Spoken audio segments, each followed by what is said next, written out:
सभी विद्यार्थियों को नमस्कार। मैं उमेश माथुर। आप पढ़ रहे हैं इस समय क्रमचय संचय। कल आपने बेसिक चीज़ें पढ़ी थी। सबसे पहले आपने पढ़ा था ये क्रमगुणित, उसके बाद फंडामेंटल लॉ ऑफ काउंटिंग, फिर दो शब्द आ गए थे व्यवस्था और समूह। व्यवस्था जिसमें वस्तुओं के क्रम का महत्व होता है, समूह जिसमें वस्तुओं के क्रम का महत्व नहीं होता। उसके साथ साथ आपने क्रमचय और संचय की परिभाषा पढ़ी। क्रमचय यानी कुछ वस्तुओं का ऐसा संग्रह जिनमें उनके क्रम का महत्व हो, कुछ वस्तुओं का ऐसा संग्रह जिनमें उनके क्रम का महत्व हो व्यवस्था कहलाती है। और दी हुई वस्तुओं में से कुछ या सभी को एक साथ लेकर जितनी व्यवस्थाएं बनाई जा सकती हैं वो उन वस्तुओं के क्रमचय कहलाते हैं। इसी तरह से जब किसी संग्रह में वस्तुओं के क्रम का महत्व ना हो तो वो उन वस्तुओं का समूह कहलाता है। और दी हुई वस्तुओं में से कुछ या सभी को एक साथ लेकर जितने समूह बनाए जा सकते हैं वो उनका संचय कहलाते हैं। फिर n वस्तुओं में से r वस्तुओं को लेकर बनाए गए क्रमचयों की संख्या को NPR से व्यक्त करते हैं, और n वस्तुओं में से r वस्तुओं को एक साथ लेकर बनाए गए संचयों की संख्या को NCR से व्यक्त करते हैं। तो अब हम लेते हैं NPR का मान। NPR से मतलब क्या है? Number of combinations of n things taking r at a time. NPR क्या बताया? n वस्तुओं में से r को लेकर जितनी व्यवस्थाएं बनाई जाएंगी उन व्यवस्थाओं की संख्या को NPR से व्यक्त करते हैं। तो NPR का मान निकालने के लिए वैसे तो डायरेक्ट याद करना है आपको NPR का मान। NPR का मान एक बार मैं बता देता हूँ कितना होता है। NPR बराबर होता है n factorial upon n minus r factorial. ये आपको डायरेक्ट लर्न करके रखना है, पर थोड़ा सा अपन एक्सप्लेनेशन देख सकते हैं कैसे बन जाता है, तो वो देखते हैं आप। तो NPR का मान निकालने के लिए आप एक एग्जाम्पल लेते हैं। एग्जाम्पल ऐसा करते हैं, आप एक बड़ा हॉल ले लेते हैं। सपोज ये पिक्चर हॉल है और इस पिक्चर हॉल में n सीट्स हैं, n कुर्सियाँ हैं। n सीट्स पर आपको r दर्शकों को, r ऑडियंस को अरेंज करना है। जितने तरह से अरेंज कर देंगे वो व्यवस्था हो जाएंगी और वही NPR का मान होगा। NPR का मान क्या है? n वस्तुओं में से r को एक साथ लेकर बनाई गई व्यवस्थाओं की संख्या। अब उसको मान निकालने के लिए क्या कर रहे हैं? एक आपने बड़ा हॉल ले लिया, पिक्चर हॉल ले लिया, और पिक्चर हॉल में n सीट्स हैं, n कुर्सियाँ हैं, n सीट्स हैं और r ऑडियंस हैं, r दर्शक हैं। n सीट्स पर r ऑडियंस को अरेंज करना है। जितने तरह से आप अरेंज कर देंगे उतने ही क्या होगा? NPR का मान आ जाएगा। तो सबसे पहले अपन देखते हैं, पहला दर्शक आया, फर्स्ट ऑडियंस। तो पहला दर्शक आया, इस पहले दर्शक को या तो कोई बैठाएगा या इससे कह दिया जाएगा अपने आप जाके बैठ जाएगा। तो पहला दर्शक आया, इस दर्शक को बैठने के तरीके कितने? पहला दर्शक किसी भी कुर्सी पर बैठ सकता है। n कुर्सियाँ हैं तो पहले दर्शक के लिए कितनी चॉइस है? n choice. पहला दर्शक आएगा या तो वो खुद बैठ जाएगा या कोई उसको बैठाएगा। कहाँ बैठाएगा? हॉल में। हॉल में कितनी कुर्सियाँ हैं? n, यानी पहला दर्शक n तरीके से बैठ सकता है। अब एक बैठ गया तो एक कुर्सी तो भर गई, एक कुर्सी भर गई। अब कितनी कुर्सियाँ बची? वहाँ n-1। अब दूसरा दर्शक आया, सेकंड ऑडियंस, इसके पास कितनी चॉइस है? इसके पास n-1 चॉइस है। तो ये कितने प्रकार से बैठेगा? n-1 प्रकार से बैठेगा। अब दो कुर्सियां भर गई, कितनी खाली बची? n-2। तो तीसरा जो दर्शक आएगा, थर्ड ऑडियंस आएगा, उसके पास कितनी चॉइस है? n-2 चॉइस है। यानी कि पहला दर्शक n प्रकार से बैठेगा, दूसरा n-1 प्रकार से बैठेगा, तीसरा n-2 प्रकार से बैठेगा। अगर आपको दो ही बैठाने होते तो वो n-1 प्रकार से बैठते। तीन ही बैठाने होते तो n-1 प्रकार से बैठते। ये कैसे काउंट कर रहे हैं आप? फंडामेंटल लॉ ऑफ काउंटिंग से, गणना के मूलभूत सिद्धांत से। अब इसी तरह से मान लो आपके r-1 बैठ चुके, r-1 बैठ चुके, तो अब r दर्शक आया, rth दर्शक आया। तो जब n में से r-1 बैठ चुके, यानी n कुर्सियों में से r-1 भर गई, तो n में से r-1 घटा दें तो कितने बचेंगे? n-r+1। यानी कि जो r दर्शक है, rth ऑडियंस है, उसकी कितनी चॉइस है? n-r+1 है। तो वो कितने प्रकार से बैठेगा? n-r+1 प्रकार से बैठेगा। दोबारा से आप क्या कर रहे हैं? NPR का मान निकालना चाह रहे हैं। NPR का मान निकालने के लिए आपने क्या किया है? एक n कुर्सियों वाला हॉल ले लिया है, उसमें n कुर्सियां लगी हुई हैं और r दर्शकों को आप उसमें बैठा रहे हैं। जितने तरीके से r दर्शकों की व्यवस्था हो जाएगी वही NPR का मान हो जाएगा। तो इन r दर्शकों में से पहला दर्शक आया, उसको बैठाने के तरीके n, दूसरे दर्शक को बैठाने के तरीके n-1, तीसरे को बैठाने के तरीके n-2 और इसी तरह से अंतिम r में को बैठाने के तरीके n-r+1। इसलिए सभी दर्शकों को बैठाने के तरीके, इसलिए n कुर्सियों पर r दर्शकों को व्यवस्थित करने के तरीके। फंडामेंटल लॉ ऑफ काउंटिंग से क्या किया, सबका गुणा कर देते हैं। एक का m प्रकार से, दूसरा n प्रकार से, तीसरा p प्रकार से, इसी तरह आते तो सभी साथ साथ करने हो तो सबका गुणा कर देंगे। तो कितने हो जाएंगे, पहला दर्शक n तरीके से, दूसरा n-1 तरीके से, तीसरा n-2 तरीके से, इसी तरह से लास्ट में n-r+1 तरीके से। तो ये n कुर्सियों पर r दर्शकों को बैठाने के तरीके हो गए। इसको दोबारा लिख लेते हैं आप आगे। तो कुल तरीके कितने हो गए, n × n-1 × n-2 up to n-r+1। और n कुर्सियों पर r दर्शकों को बैठाने के तरीके वही NPR का मान था, तो यही NPR का मान आ गया। देयरफॉर NPR बराबर कितना हो गया, n × n-1 × n-2 n-r+1। ये n कुर्सियों पर r दर्शकों को बैठाने के तरीके हो गए। लेकिन ये एक्सप्रेशन तो आपको याद है, प्रूफ किया था आपने पिछली क्लास में, n⁴/n-r⁴। तो इसका मतलब यही NPR का मान आ गया। ये भी है, दोनों ही फॉर्मूले हो गए आपके NPR के। NPR बराबर n से शुरू करके क्रमागत घटती हुई r संख्याओं का गुणा, और फैक्टोरियल फॉर्म में लिखेंगे तब n⁴/n-r⁴। और इसमें स्पेशल केस r = n हो, जब r बराबर n हो तब क्या हो जाएगा, NPR की जगह आ जाएगा NPN। और यहाँ लिख देंगे r बराबर n, तो n-n⁴, n की 0 फैक्टोरियल 1 होता है, तो ये NPN बराबर हो गया n फैक्टोरियल। यानी n वस्तुओं में से n को लेकर बनने वाली व्यवस्थाओं की संख्या पूछेंगे तो n फैक्टोरियल आ जाएगा।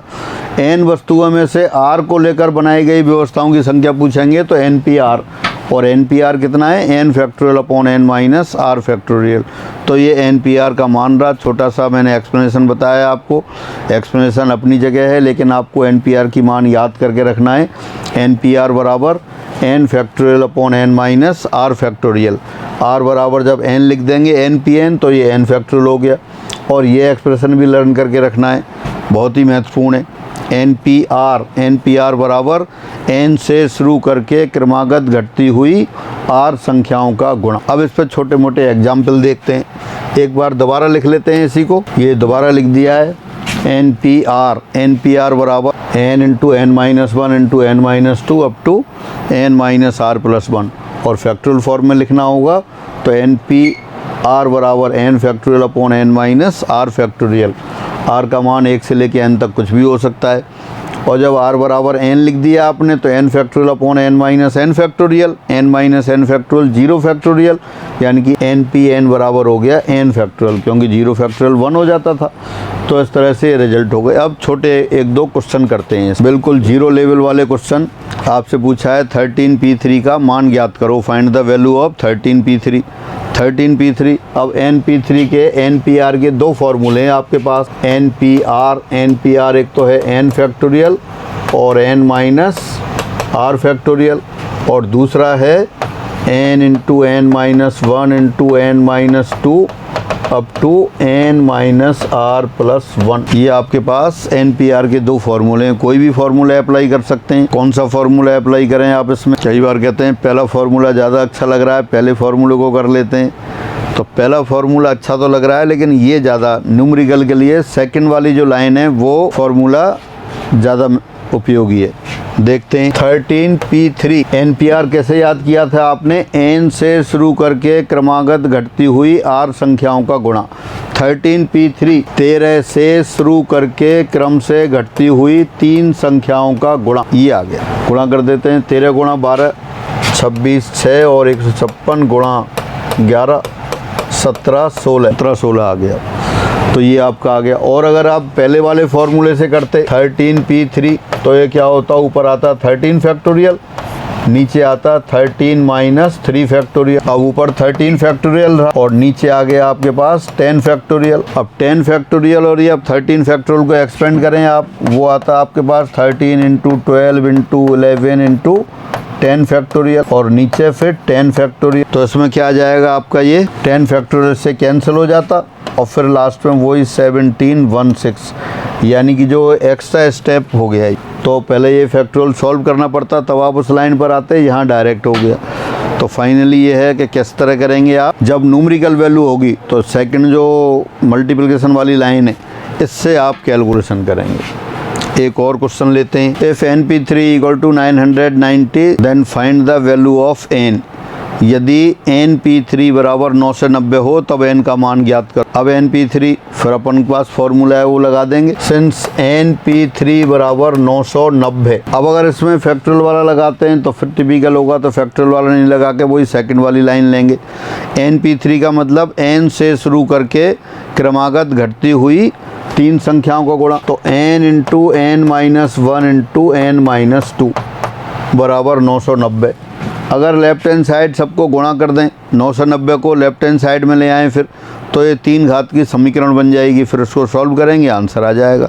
लेकिन इसकी नेचर के अकॉर्डिंग करें अपन, NP3 का मतलब है क्रमागत 3 संख्याओं को गुणा, तो 9 से 90 को भी ऐसे ही लिख सकते हैं, 11 गुणा 10 गुणा 9, ये भी क्रमागत कंजुगेटिव 3 नंबर हो गई। तो 3 फैक्टर लेफ्ट हैंड साइड में, 3 राइट हैंड साइड में, ये भी पूर्णांक है, राइट साइड में भी पूर्णांक है, तो बड़ा पूर्णांक बड़ी संख्या के बराबर n बराबर 11 आ गया। अगर आप इस एक्सप्रेशन को मल्टीप्लाई कर देते, गुणा कर देते, तो 3 घात की क्यूबिक इक्वेशन बन जाती है आपकी, 3 घात की समीकरण बन जाती, घनीय समीकरण। फिर सॉल्व करते तब भी आंसर आ जाता, लेकिन बहुत कैलकुलेशन हो जाती।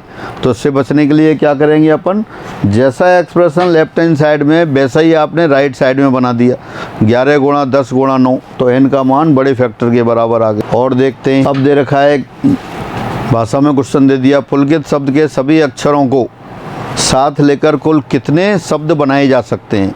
नए शब्द कैसे बनेंगे, स्पेलिंग चेंज हो जाए, ऑर्डर चेंज हो जाए। एक बार और पढ़ते हैं। How many words can be formed by the using all the letters of word Pulkit, PULKIT। कितने लेटर दिखाई दे रहे हैं इसमें, 6 लेटर दिखाई दे रहे हैं। तो 6 लेटर में सभी को अरेंज करना पड़ेगा, सभी को लेना पड़ेगा। तो 6 लेटर को 6 स्थानों पर व्यवस्थित कर देंगे, तो जितने तरीके से व्यवस्थित करेंगे उतने ही शब्द बन जाएंगे। तो यानी कि 6 अक्षरों को 6 स्थानों पर व्यवस्थित करना है आपको। कितने तरह से करेंगे, 6p6। n वस्तुओं में से r को लेकर बनाई गई व्यवस्थाओं की संख्या NPR, और n में से n को लेकर बनाई गई व्यवस्थाओं की संख्या NPN। यहाँ कह रहा है कुल कितने शब्द बनाए जा सकते हैं। शब्द, नए शब्द कब बनेंगे, जब जो लेटर्स हैं, अक्षर हैं, उनका क्रम चेंज हो जाए। क्रम कैसे कर सकते हैं, सारे संभव तरीके से। तो 6 अक्षरों को बनने वाले कुल शब्दों की संख्या, number of total words that can be made from the letters of word Pulkit, यानी 6 अक्षरों PULKIT को 6 स्थानों पर व्यवस्थित करने के तरीकों की संख्या, number of ways in which we can arrange 6 letter on 6 places. 6 स्थानों पर व्यवस्थित करने के तरीकों की संख्या क्या हो जाएगी, 6p6। 6p6 6 फैक्टोरियल, और 6 फैक्टोरियल होता है 720। यानी पुलकित शब्द के 6 अक्षरों को 6 स्थानों पर व्यवस्थित करने की संख्या 6p6 हो गई। और जितने तरह से व्यवस्थित करेंगे उतने ही शब्द बनेंगे। व्यवस्थित करने में क्या होगा, उनका ऑर्डर चेंज होगा, तो जैसे जैसे क्रम चेंज हो रहा है वैसे वैसे शब्द बन जाएंगे। तो नए बनने वाले शब्दों की संख्या 720 हो गई। एक क्वेश्चन और करते हैं। 9 अंकों 1 2 3 4 5 6 7 8 9 में से 5 अंकों की कितनी संख्याएं बनाई जा सकती हैं। How many numbers of 5 digit can be formed with the 9 digits 1 2 3 4 5 6 7 8 9। तो 9 अंकों में से 5 अंकों की बनने वाली संख्याओं की संख्या, यानी कि n में से r को लेकर क्रमचय बनाने थे, r को लेकर व्यवस्थाएं बनाती थी, तो NPR होते थे। अब यहाँ 9 में से 5 लेने हैं तो 9p5 हो गए। बनने वाली संख्याओं की संख्या कितना हो जाएगा, 9p5। Fundamental law of counting से भी कर सकते थे, पहले इसको लिख लेते हैं। 9p5 का मतलब हो गया 9 into 8 into 7 into 6 into 5। 9 into 7 63, और ये 30 इंटू 8 240। इनको दोबारा कर लेते हैं। 24 गुणा 63 72 2 7 24 44 और 7 151 15,120 आ गया आपके। तो यानी कि 9 अंकों में से 5 अंकों को लेकर बनने वाली संख्याओं की संख्या यही हो गई।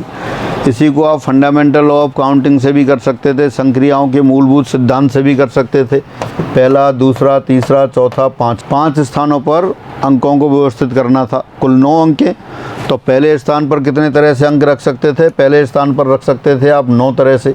क्यों? क्योंकि 9 डिजिट हैं आपके पास। अब एक तो यहाँ रख दी, बची कितनी? 8। तो अब दूसरे स्थान पर कितने तरीके से रखेंगे? 8 तरीके से। अब 2 रख दी, 7 बची। तीसरे स्थान पर 7 तरीके से, इसी तरह चौथे स्थान पर 6 तरीके से, और 5वें स्थान पर 5 तरीके से। इस तरह से आपने रखे। अब पहला काम करने के तरीके 9, दूसरा करने के तरीके 8, तीसरा काम करने के तरीके 7, चौथा काम करने के तरीके 6 और 5वां काम करने के तरीके 5। सभी को 7-7 करने के तरीके गुणा कर दिया, तो ये संख्याओं की संख्या आ गई 15,120। फंडामेंटल लॉ ऑफ काउंटिंग से भी कर सकते थे और सीधे। तो ये आपने एनपीआर का मान पढ़ा। पहले एनपीआर की परिभाषा, एन वस्तुओं में से आर को लेकर बनाए गए क्रमचयों की संख्या को, बनाई गई व्यवस्थाओं की संख्याओं को एनपीआर से व्यक्त करते हैं। और एनपीआर का मान क्या होता है? N factorial upon N minus R factorial, या एन से शुरू करके क्रमागत घटती हुई 5 आर संख्याओं का गुणा। यहाँ क्या था अपने पास? 9 अंकों में से 5 अंकों की संख्या बनानी, तो वो कितने तरह से बन रही है? 9p5 तरीके से। 9p5 को कैलकुलेट किया आपने, 15,120 आ गई।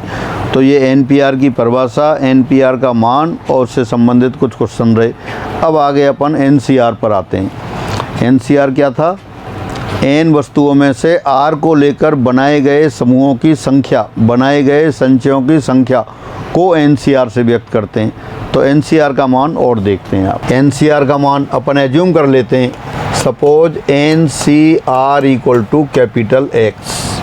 एनसीआर यानी कि एन वस्तुओं में से आर वस्तुओं को लेकर बनाए गए संचयों की संख्या, वो पता करना है। वो आपने मान लिया कैपिटल एक्स है, यानी एन वस्तुओं में से आर को लेकर जितने समूह बन रहे हैं, एक समूह बन रहे हैं। इन एक समूह में से आपने एक समूह ले लिया, वन कम्बिनेशन। एन समूह में से कितना? एक समूह ले लिया। उस समूह में कितनी संख्याएं होंगी? एन में से आर ले रहे हैं आप, तो आर को लेकर ही तो समूह बनाए, तो निश्चित रूप से उसमें कितने होंगे? आर होंगे।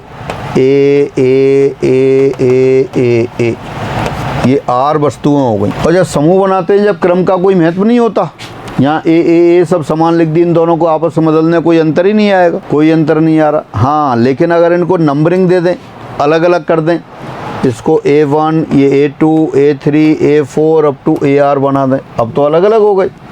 अलग अलग हो गए तो उनको व्यवस्थित कर सकते हैं। आप इसको एक छोटे एग्जाम्पल और मैं बताऊं, थोड़ा उससे समझ सकते हैं। जैसे सपोज 20 विद्यार्थी हैं और उनको किसी सेंटर पे एग्ज़ाम देने के लिए बुलाया, और 20 विद्यार्थी, टाइम तो था 9 बजे का, वो 7 बजे ही पहुंच गए। कहीं बाहर से आए थे, ट्रेन आ गई, तो सारे के सारे एक ही जगह 7 बजे ही आ गए। 7 बजे, लेकिन एग्जामिनेशन तो 9 बजे था, वो 8:30 बजे खुलेगा।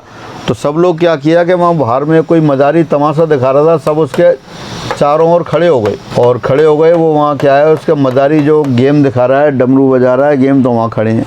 तो ये 20 की भीड़ है, यहाँ क्रम का कोई महत्व नहीं है। अब किसी का फ़ोन आ गया, मोबाइल आया, तो वहाँ से पीछे से, आगे से निकल के पीछे आ गया, बात कर ली, फिर वो दूसरी जगह खड़ा हो गया। यानी कि यहाँ इन 20 लोगों में क्रम का कोई महत्व नहीं। अब जैसे ही 8:30 बजे घंटी बज गई, सब लोग अंदर चले गए। अंदर भी हॉल में क्या है, 20 सीट्स हैं और 20 सीट्स पर नंबरिंग डली हुई है, तो वो सब अपने अपने रोल नंबर के अकॉर्डिंग वहाँ जाके बैठ गए।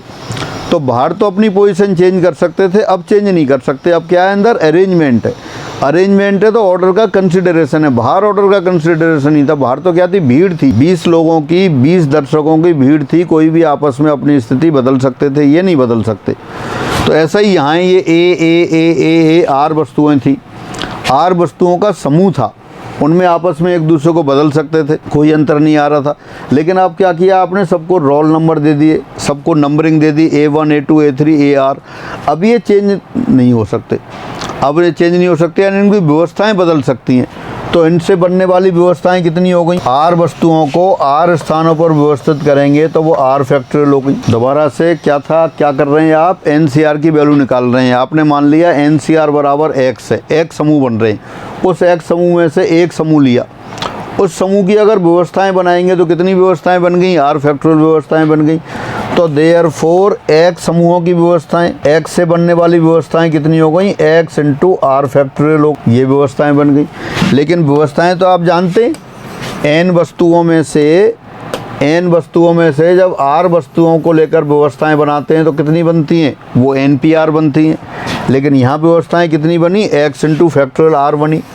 तो therefore x into r factorial बराबर हो गया NPR। दिस इम्प्लाइज x बराबर हो गया आपके पास NPR अपॉन r फैक्टोरियल। लेकिन x तो NCR के बराबर था, तो इसका मतलब NCR बराबर NPR अपॉन r फैक्टोरियल। तो ये NCR का मान आ गया। दोबारा से डिस्कस करते हैं एक बार शुरू से। क्या करना था आपको, NCR का मान निकालना था। NCR क्या होता है, n वस्तुओं में से r को एक साथ लेकर बनाए गए समूहों की संख्या।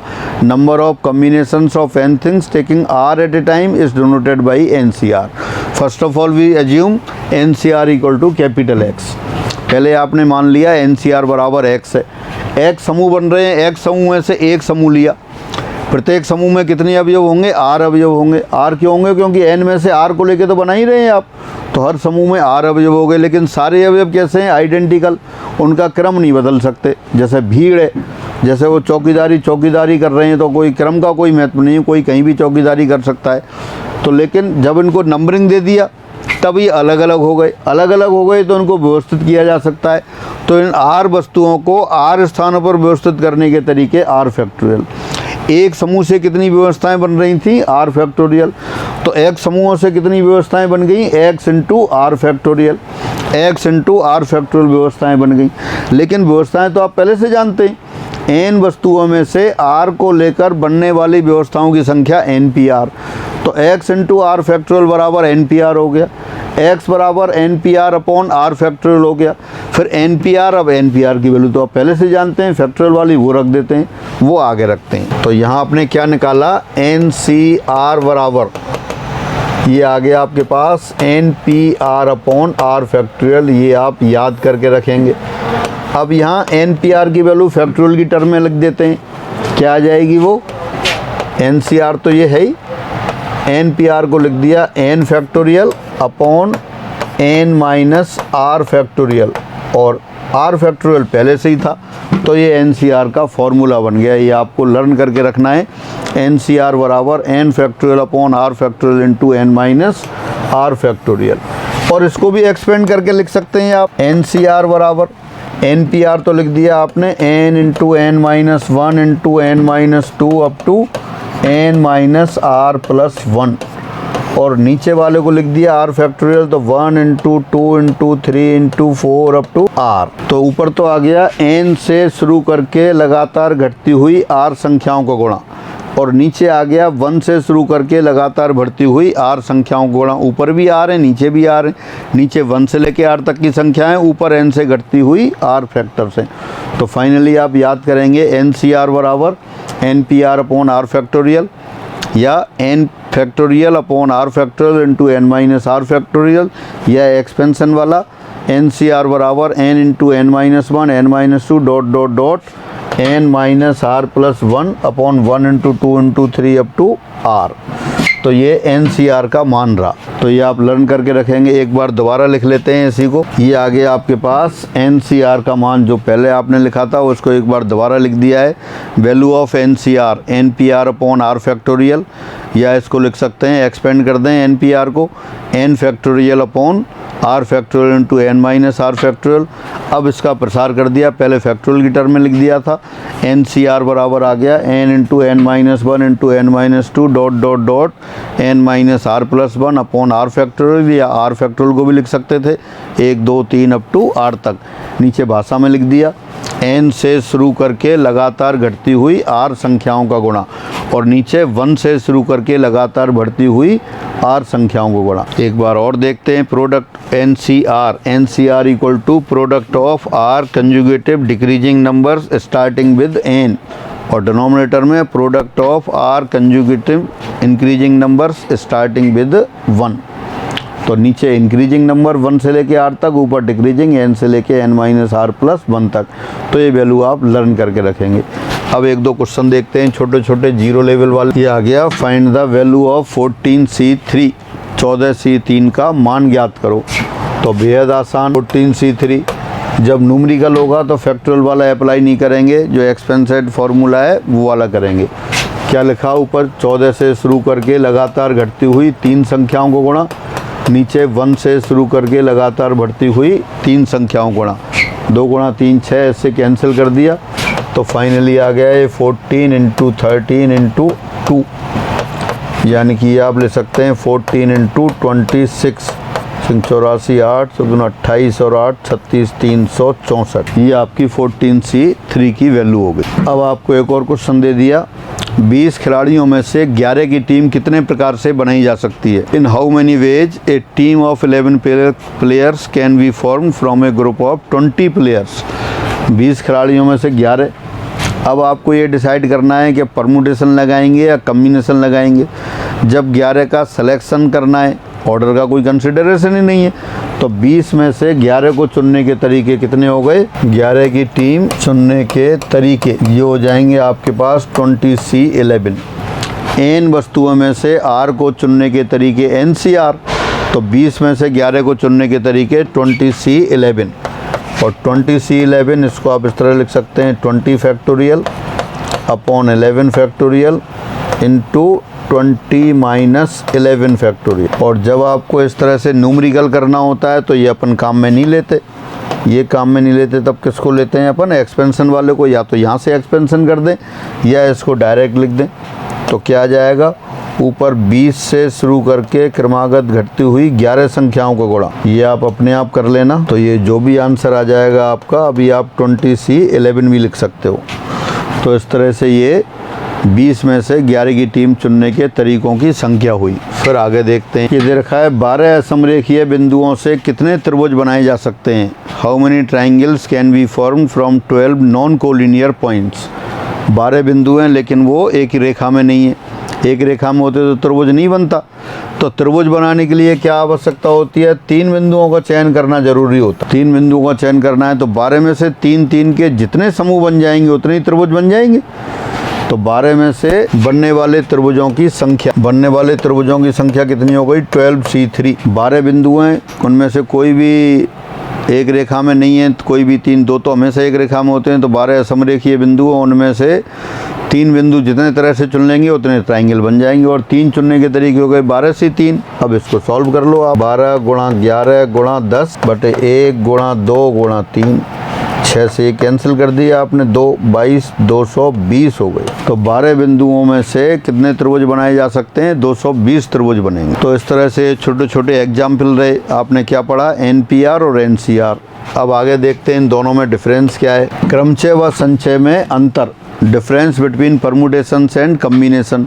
अपन परिभाषा से ही लेके चल रहे थे, 2 शब्द लिए थे आपने, एक व्यवस्था और एक समूह। जितनी व्यवस्थाएं होती हैं वो क्रमचय कहलाते हैं और जो समूह बनते हैं वो संचय कहलाते हैं। व्यवस्थाएं कब बनती हैं, जब क्रम का महत्व होता है। संचय कब बनते हैं, जब क्रम का महत्व नहीं होता। तो यही अंतर है, क्रम का ही अंतर है। क्रमचय कब बनाते हैं, संख्याएं बनानी हो या कुछ अक्षर दे रखे हों उनसे शब्द बनाने हो, दिए हुए शब्दों को रिसफल करके नए शब्द बनाने हो, यानी जब क्रम का महत्व होता है तब क्रमचय काम में लेते हैं। दूसरे शब्दों में कह सकते हैं क्रमचय में क्रम का महत्व होता है, संचय में क्रम का महत्व नहीं होता। और संचय में सीधे सीधे बना लेते हैं, जैसे NCR हो गए तो NCR में तो सिर्फ समूह बने। अब हर समूह के अवयवों को व्यवस्थित और कर दें, व्यवस्थित और करेंगे तो क्रमचय बनेंगे। तो निश्चित रूप से क्रमचय की संख्या कैसी होगी, NPR NCR से निश्चित रूप से बड़ा होता है। बराबर कब आ जाएगा, जब n वस्तुएं इनमें से एक को लेकर क्रमचय बनाने हो या संचय बनाने हो तो बराबर हो जाएंगे। जब r और n बराबर, जैसे n में से एक ही लेना है तो समूह बना लो चाहे क्रमचय बना लो, वो एक ही बात होगी। एक वस्तु लेनी है तो वो तो n तरीके से ही आएगी। हाँ, तो NPR हमेशा NCR से बड़ा होता है। क्रमचय कब लिए जाते हैं, जब संख्याएं बनाई जाती हों या लोगों को किसी विशेष स्थान पर बैठाया जाता हो। बैठाए तो व्यवस्थित करते हैं, जैसे आप ट्रेन में ही जा रहे हैं, जो विंडो के पास वाली खिड़की है वो लोगों की अधिकतर चॉइस होती है, तो वहाँ व्यवस्था होती है, तो वहाँ इंटरचेंज नहीं कर सकते। तो जब बैठने की व्यवस्था करनी हो या संख्याएँ बनानी हो या अक्षरों से शब्द बनाने हो, जब आप क्रमचय का उपयोग करेंगे। और जब टोली बनानी हो, ग्रुप समूह बनानी हो, समिति बनानी हो, टीम बनानी हो, जैसे अभी क्रिकेट की टीम बना रहे थे, तब आप क्या करते हैं, चयन करते हैं तो वो संचय को काम में लेते हैं। और NPR का मान NCR के मान से हमेशा बड़ा होता है। तो जब भी आप क्वेश्चन करेंगे वहाँ उसमें यही देखेंगे क्रम का महत्व है या नहीं है। एक दो क्वेश्चन और देखते हैं इसके साथ। 4 पुरुष और 5 महिलाओं को एक पंक्ति में कितने प्रकार से बैठाया जाए कि पुरुष सदैव सम स्थान पर आएँ। In how many ways can 4 men and 5 women be seated in a row so that men always occupy even places। मतलब जो मैन है, पुरुष हैं, वो हमेशा इवन प्लेसेज पर आएँ, सम स्थान पर आएँ। कुल स्थान कितने बनेंगे, 9। तो पहले अपन ये देख लेते हैं, 9 स्थान बना देते हैं। 1 2 3 4 5 6 7 8 9। अब इवन प्लेस पर कौन कौन से हैं, 1, दूसरा नंबर, चौथा नंबर, छठा नंबर और ये 8वां नंबर। तो पहले 4 पुरुषों को 4 सम स्थानों पर व्यवस्थित करते हैं, फिर बचे 5 स्थानों पर महिलाओं को व्यवस्थित कर देंगे। पहले 4 सम स्थानों पर 4 पुरुषों की व्यवस्था, उसके बाद शेष 5 स्थानों पर 5 महिलाओं की व्यवस्था। सम स्थान कौन कौन से थे, दूसरा वाला, चौथा वाला, छठा वाला, 8वां वाला। तो पहले इन 4 स्थानों पर 4 पुरुषों को व्यवस्थित कर दो। 4 स्थानों पर 4 पुरुषों को व्यवस्थित करना वो तो आसान हो गया। कितना हो गया, 4 फैक्टोरियल। और फिर 5 स्थान बचे और 5 महिलाएं बची, उनको व्यवस्थित करने के तरीके 5 फैक्टोरियल। तो सीधा सीधा इनका गुणा कर देते हैं। 4 फैक्टोरियल कितना हो गया है, तो 24 हो गया। 5 फैक्टोरियल कितना हो गया, 120 हो गया। अब इनका मल्टीप्लाई करके रख दो। 12 12 जा 144 इंटू 2 288 और 0 2880, ये आ गई। यानी एक पंक्ति में 4 पुरुषों को और 5 महिलाओं को बैठाना है। तो किस तरह से बैठा सकते हैं, 4 स्थानों पर 4 पुरुषों को बैठा दिया 4 फैक्टोरियल तरीके से, और 5 स्थानों पर 5 महिलाओं को बैठा दिया 5 फैक्टोरियल तरीके से। ये दोनों को गुणा कर दिया। एक काम m प्रकार से, दूसरा n प्रकार से, तो दोनों साथ साथ m इंटू n प्रकार से। पुरुषों की व्यवस्था 4 फैक्टोरियल 24 प्रकार से, महिलाओं की व्यवस्था 120 प्रकार से। दोनों साथ साथ करने हैं तो 24 गुणा 120। एक और क्वेश्चन देखते हैं आगे। अभी दे रखा है, एक स्कूल के प्रत्येक कार्य दिवस में 6 कालांश 6 पीरियड होते हैं। इन 6 कालांशों में 5 विषयों को इस प्रकार व्यवस्थित करना है कि प्रत्येक विषय के कम से कम 1 कालांश अवश्य आवंटित हो। इन विषयों को आवंटन के तरीकों की संख्या ज्ञात करो। हर दिन, हर वर्किंग डे पर 6 पीरियड लगते हैं और 5 सब्जेक्ट हैं। इस तरह से अरेंज करना है कि हर सब्जेक्ट तो पढ़ाई हो डेली। एक बार और पढ़ लेते हैं question. There are 6 periods on each working day of a school. In how many ways school management can arrange 5 subjects in these 6 periods so that for each subject at least 1 period may be allotted। मतलब हर subject के लिए कम से कम 1 period तो होना ही चाहिए। ऐसा नहीं है 6 पीरियड आ गए और 1 पीरियड, 1 सब्जेक्ट का नंबर ही नहीं आया। तो पहले अपन क्या करें, पहले 6 पीरियड में 5 को अरेंज कर देते हैं। 5 पीरियड तो भर देते हैं, फिर 1 पीरियड बचेगा उसकी देखेंगे। तो पहले क्या किया आपने, पहले 6 पीरियड में से 5 का चयन कर लिया। 6 पीरियड में से 5 सब्जेक्ट का चयन किया, वो 5 पीरियड का चयन किया और वहाँ 5 सब्जेक्ट लगा दिए। अब 1 पीरियड और बच गया। अब 1 पीरियड में कौन सा सब्जेक्ट लगाएं, कोई सा सब्जेक्ट लगा सकते हैं। तो वो सब्जेक्ट कितने प्रकार से चुना जाएगा, 5 प्रकार से। यानी कि पहले 6 पीरियड में 5 सब्जेक्ट की व्यवस्था की, 6P5। अब 1 पीरियड और बच गया। 1 पीरियड और बच गया तो उस पीरियड में किसी सब्जेक्ट की व्यवस्था करें। कौन सा सब्जेक्ट, 5 सब्जेक्ट बचें, 5 में से कोई सा भी लगा सकते हैं, तो वो 5 प्रकार से होगा। तो इस तरह से तो 6P5 कितना हो गया, 720 इंटू 5, ये हो गया 36। यानी कि 6 पीरियड में 5 सब्जेक्ट को पढ़ाने की व्यवस्था इतने तरह से की जा सकती है, जबकि हर सब्जेक्ट कम से कम 1 पीरियड में तो आएगा ही आएगा।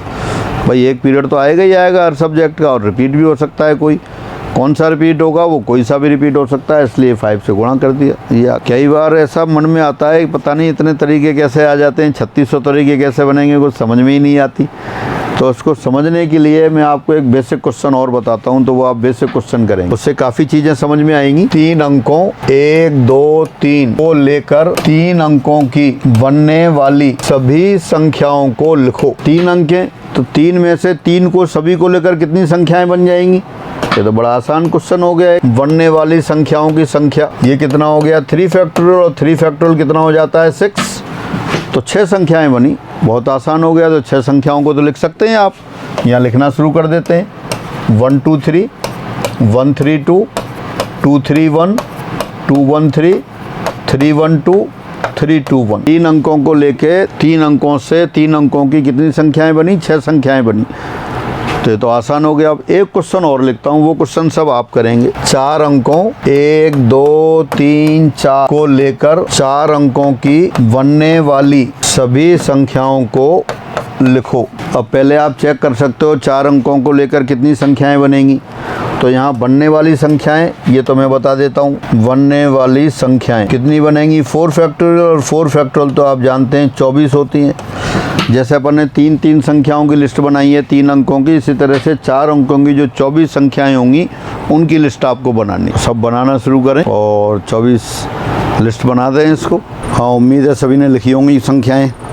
अब मैं लिखता हूँ, आपको लिखनी है 1, 2, 3, 4 से 4 अंकों की कितनी संख्याएं बनती हैं। देखिए सिस्टमेटिक तरीके से लिखते हैं। 2, 3, 4, 1, 2, 4, 3, 1, 3, 4, 2, 1, 3, 2, 4, 1, 4, 2, 3, 1, 4, 3, 2। पहले आपने ए से शुरू होने वाली संख्याएं लिख दी। पहले आपने 1 से शुरू होने वाली संख्याएं लिख दी। अब 2 से शुरू होने वाली संख्याएं लिखते हैं। 2, 3, 4, 1, 2, 3, 1, 4, 2, 4, 1, 3, 2, 4, 3, 1, 2, 1, 3, 4, 2, 1, 4, 3। अब 3 से शुरू होने वाली संख्याएं लिखते हैं। 3, 1, 2, 4, 3, 1, 4, 2, 3, 2, 4, 1, 3, 2, 1, 4, 3, 4, 1, 2, 3, 4, 2, 1। अब 4 से शुरू होने वाली संख्याएं लिख देते हैं। 4, 1, 2, 3, 4, 1, 2, 3, 4, 1, 3, 2, 4, 2, 3, 1, 4, 2, 1, 3, 4, 3, 1, 2, 4, 3, 2, 1। 24 संख्याएं थी। 4 अंकों से 4 अंकों की बनने वाली संख्याओं की संख्या कितनी है? 24। अब इन 24 संख्याओं में देखें आप, इससे पहले आपने 3 अंकों की संख्याएं भी लिखी थी, वो भी एक साइड में लिख लेते हैं यहाँ। 1, 2, 3, 1, 3, 2, 2, 3, 1, 2, 1, 3, 3, 1, 2, 3, 2, 1। 3 अंकों से शुरू होने वाली संख्याएं, 3 अंकों की जो संख्याएं थी 1, 2, 3, उनसे 3 फैक्टोरियल 6 संख्याएं बन रही थी। 6 संख्याओं में देखें, पहले स्थान पर 1, यानी पहले स्थान पर, या दूसरा कह सकते हैं इकाई के स्थान पर 1 कितनी बार आ रहा है? इकाई के स्थान पर 1 2 बार आ रहा है। दहाई के स्थान पर 1 कितना आ रहा है? ये भी 2 बार आ रहा है। और सैकड़े के स्थान पर 1 कितना आ रहा है? ये भी 2 बार आ रहा है। यानी at unit place has 1 occur at 2 times, at 10th place again occur at 2 times, and 100th place 1 occur at 2 times। एक पहले स्थान पर भी 2 बार आ रहा है, दूसरे स्थान पर भी 2 बार आ रहा है, तीसरे स्थान पर भी 2 बार आ रहा है। इसी तरह से अपन 2 की बात करें, 2 पहले स्थान पर 2 बार आ रहा है, दूसरे स्थान पर भी 2 बार आ रहा है, और तीसरे स्थान पर भी 2 बार आ रहा है। इसी तरह से आप 3 की बात करें, 3 पहले स्थान पर 2 बार आ रहा है, दूसरे स्थान पर 2 बार आ रहा है, तीसरे स्थान पर भी 2 बार आ रहा है। ये तो आपने क्या किया, 1, 2, 3 से 3 अंकों की संख्याएं बनाई। कितनी बनी? 3 फैक्टोरियल, 3 फैक्टोरियल 6। उन 6 संख्याओं में से पहले स्थान पर 1 2 बार आ रहा है, 2 2 बार आ रहा है, 3 2 बार आ रहा है। दूसरे स्थान पर देखें, 1 2 बार आ रहा है, 2 2 बार आ रहा है, 3 2 बार आ रहा है। इसी तरह थर्ड प्लेस पर देखें, 1 1 2 टाइम्स है, 2 2 2 टाइम्स है, 3 3 भी 2 टाइम्स है। यानी हर नंबर हर स्थान पर बराबर बार आ रहा है। यानी जब आप कहते हैं कि n वस्तुओं में से सभी को लेकर बनने वाले क्रमचयों की संख्या n फैक्टोरियल है, तो उसमें जितनी भी वस्तुएं, हर वस्तु हर स्थान पर बराबर बार आती है। अब ये 4 अंकों की बनाई, उसमें देखते हैं। 1 1 1 1 पहले स्थान पर 6 बार आ रहा है। 1 की बात करें, पहले स्थान पर कितनी बार आ रहा है? 6 बार आ रहा है। दूसरे स्थान पर देखें 1 कितनी बार आ रहा है? दूसरे स्थान पर अपन देखें 1 2 बार यहाँ आ गया, 2 बार इसमें आ गया, 2 बार इसमें आ गया। यानी कि 1 फर्स्ट प्लेस पर 6 टाइम्स अगर कर रहा है, सेकंड प्लेस पर भी 6 टाइम आ रहा है। थर्ड प्लेस पर देखते हैं, थर्ड प्लेस पर देखें 2 बार यहाँ आ गया, 2 बार यहाँ आ गया, और 2 बार यहाँ आ गया। यानी कि एक, अब चौथे स्थान पर और देख लेते हैं एक बार, 2 बार इधर दिखाई दे रहा है, दूसरे कॉलम में भी 2 बार दिखाई दे रहा है, तीसरे कॉलम में भी, और चौथे कॉलम में भी 2 बार दिखाई दे रहा है। यानी कि जब आपने 1 2 3 4 से 4 अंकों की बनने वाली संख्याएं लिखी हैं, कुल कितनी बन गई थी? 4 फैक्टोरियल 24, 24। तो एक पहले स्थान पर 6 बार आ रहा है, दूसरे स्थान पर 6 बार आ रहा है, तीसरे स्थान पर 6 बार आ रहा है, चौथे स्थान पर 6 बार आ रहा है। ये तो सिर्फ आपने 1 के लिए काउंट किया, आप 2 के लिए काउंट कर लें। 2 भी ऐसा ही है, पहले स्थान पर 6 बार, दूसरे स्थान पर 6 बार, तीसरे स्थान पर 6 बार, चौथे स्थान पर 6 बार। फिर 3 की बात करें, 3 फर्स्ट प्लेस पर 6 टाइम्स है, सेकंड प्लेस पर भी 6 टाइम्स है, थर्ड प्लेस पर भी 6 टाइम्स है और फोर्थ प्लेस पर भी 6 टाइम्स है।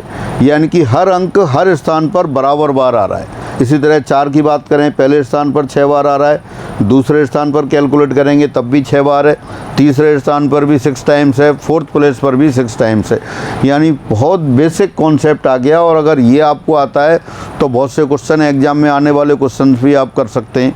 हर समय नहीं, लेकिन ये एक बेसिक कॉन्सेप्ट की बात है कि जब आप n वस्तुओं को n स्थानों पर अरेंज करते हैं तो n फैक्टोरियल अरेंजमेंट बनते हैं। तब हर अरेंजमेंट में हर वस्तु हर स्थान पर बराबर बार आती है। एक वस्तु पहले स्थान पर उतनी बार आएगी जितने स्थान पर दूसरी बार आएगी, उतने स्थान पर ही तीसरे स्थान पर आएगी। प्रत्येक वस्तु प्रत्येक स्थान पर बराबर बार आएगी। कोई भी वस्तु है ए, पहले स्थान पर उतनी ही बार आएगी जितने बार दूसरे स्थान पर आएगी, तीसरे स्थान पर भी उतनी बार आएगी और nवें स्थान पर भी उतनी बार आएगी। तो ये आप बेसिक कॉन्सेप्ट और ये बने हुए दिखाई दे ही रहे हैं आपको। इसी तरह से अगर n में से r लेनी हो तो NCR, वो n में से r लेकर बनाने हो क्रमचय तो वो NPR क्रमचय होते हैं। हर क्रमचय में r वस्तु होती हैं, वहाँ भी हर वस्तु हर स्थान पर बराबर बार आती है। मतलब किसी भी वस्तु को आप प्रीफरेंस नहीं दे सकते, इम्पोर्टेंस नहीं दे सकते कि कौन कहाँ आएगा। अब आगे चलते हैं। अब एक इसी पे आधारित क्वेश्चन लिख दिया है, एग्जाम में आया हुआ क्वेश्चन है। अंकों 1, 2, 3, 4 से 4 अंकों की बनने वाली सभी संख्याओं में इकाई के स्थान पर आए अंकों का योग ज्ञात कर। अब इनके फॉर्मूले भी हैं, अपन भी फॉर्मूले बनाएंगे, अपनी सीट में भी दे रखा है और यहाँ भी फॉर्मूले बनाएंगे, लेकिन अभी फॉर्मूले की आवश्यकता नहीं है। एक बार दोबारा पढ़ लेते हैं question. Find the sum of digits occur on unit places of all 4 digit number formed with the digits 1, 2, 3, 4। 1, 2, 3, 4 से 4 अंकों की बनने वाली सभी संख्याओं में इकाई के स्थान पर आने वाले अंकों का योग ज्ञात करो। तो अभी बेसिक कॉन्सेप्ट आपको बताया कि हर अंक हर स्थान पर बराबर बार आता है। तो 4 अंक हैं तो एक इकाई के स्थान पर उतनी बार आएगा जितनी बार 2 आएगा, जितनी बार 3 आएगा और जितनी बार 4 आएगा। 4 अंकों की कुल संख्याएं कितनी बनेंगी? यहाँ पर टोटल जो नंबर बनेंगे वो कितने बनेंगे? टोटल नंबर ऑफ नंबर, ये तो बने आपके फैक्टोरियल 4 यानी कि 24। ये 24 बने आप। अब इसमें से 4 डिजिट हैं, 4 से डिवाइड कर दें तो 6 आ रहा है, यानी कि 24 नंबर में हर नंबर हर स्थान पर 6 बार आएगा। 6 बार आएगा तो इकाई के स्थान पर भी 6 बार आएगा। तो इसलिए इकाई के स्थान पर आए अंकों का योग करना है आपको। तो क्या करें? एक को 6 बार जोड़ दें, 2 को 6 बार जोड़ दें, 3 को 6 बार जोड़ दें, 4 को 6 बार जोड़ दें। एक बार दोबारा देख लें, 4 अंकों से 4 अंकों की कितनी संख्याएं बन रही हैं? टोटल 24 संख्याएं बन रही हैं। कुल संख्याएं कितनी हो गई? 24 हो गई। और ये आपको पता है कि प्रत्येक अंक प्रत्येक स्थान पर बराबर आता है। 4 अंक हैं, 24 में 4 का भाग दो तो 6 आया, यानी कि हर अंक इकाई के स्थान पर 6 बार आएगा। तो इकाई के स्थान पर आए अंकों का योग करना है तो सबको 6-6 बार जोड़ दे। इकाई के स्थान पर आए अंकों का योग, sum of digits on unit place, कितना आएगा? 1 को जोड़ देते हैं 6 बार, 2 को जोड़ देते हैं 6 बार, 3 को जोड़ देते हैं 6 बार, 4 को जोड़ देते हैं 6 बार, सबको 6 बार जोड़ दिए। तो 6 गुणा 1 प्लस 6 गुणा 2 प्लस 6 गुणा 3 प्लस 6 गुणा 4, टोटल कितना हो गया? 6 इंटू 1, 2, 3, 4, सबको ऐड कर दें 10, तो ये 60 हो गया। यानी यूनिट प्लेस पर आए सभी अंकों का योग कितना हो गया? 60 हो गया। तो बहुत आसान सा क्वेश्चन, ये भी एग्जाम में आया हुआ है। अभी एक और क्वेश्चन लेते हैं। हाँ, फिर पढ़ते हैं क्वेश्चन। ये देखें, आरपीएससी फर्स्ट ग्रेड 2014 का क्वेश्चन है और बिल्कुल सिंपल क्वेश्चन। आपको एक छोटी सी बेसिक जानकारी से क्वेश्चन सॉल्व हो रहा है। आपको ये पता है कि जब भी परमुटेशन बनते हैं तो हर अंक हर स्थान पर बराबर बार आता है। उसी बेसिक जानकारी से अपन ये क्वेश्चन कर रहे हैं। अंकों 1, 2, 3, 4 से बनने वाली 4 अंकों की सभी संख्याओं का योग जबकि अंकों की पुनरावृत्ति नहीं हो। दोबारा पढ़ते हैं। The sum of all the 4 digit numbers that can be made with the digits 1, 2, 3, 4 when repetition of digits is not allowed। 4, तो अभी कितनी टोटल नंबर बनेंगे? 24 बनेंगे। अभी आपने बनाए थे 24 नंबर बनेंगे। तो अभी आपने देखा था कि इकाई के स्थान पर आए अंकों का योग कितना था? 60, जब इकाई के स्थान पर आए अंकों का योग 60 है तो दहाई के स्थान पर आए अंकों का योग भी 60 होगा, क्योंकि हर स्थान पर हर अंक बराबर आता है।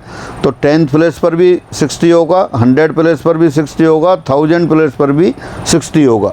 और आप ये देखें, कोई भी नंबर आप लिखते हैं 3, 1, 2, 4, तो इसका मतलब होता है 3000 प्लस 100 प्लस 20 प्लस 4, यानी कि जो आपने नंबर लिखा है 3, 1, 2, 4, तो उसमें 4 यूनिट प्लेस पर है तो ये 4 के इक्वल है। 2 10th प्लेस पर है, जो वैल्यू प्लेस के अकॉर्डिंग होती है वो प्लेस वैल्यू कहलाती है। तो इसकी जो एक्चुअल वैल्यू है वो तो 2 है, और लेकिन जो प्लेस वैल्यू है वो कितना है 20 है। और ये 100 प्लेस पर है तो ये किसके बराबर है 1, दिखाई तो दे रहा है 1। शुद्ध मान तो कितना है इसका 1 है, लेकिन जो स्थानीय मान प्लेस वैल्यू कितनी है 100 है। इसी तरह 3 की प्लेस वैल्यू कितनी है 3000 है, तो 3124 को आप लिख सकते हैं 3000 प्लस 100 प्लस 20 प्लस 4।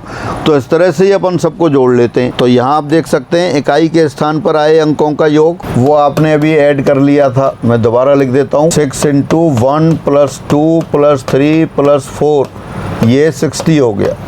और जो इकाई के स्थान पर आए अंकों का योग है वही दहाई के स्थान पर आए अंकों का योग है, वही 100 प्लेस पर आए डिजिट्स का सम है, और वो ही 1000 प्लेस पर आए डिजिट्स का सम है। Therefore sum of all the 24 number, पहले यूनिट प्लेस वाले लिख दिए, फिर 100 प्लेस वो 10th प्लेस वाले लिखे, फिर 100 प्लेस वाले लिखे, और फिर 1000 प्लेस वाले लिखे। तो कितना आ जाएगा कुल 60 + 600 + 6000 + 60,000, तो ये कितना हो गया 66660।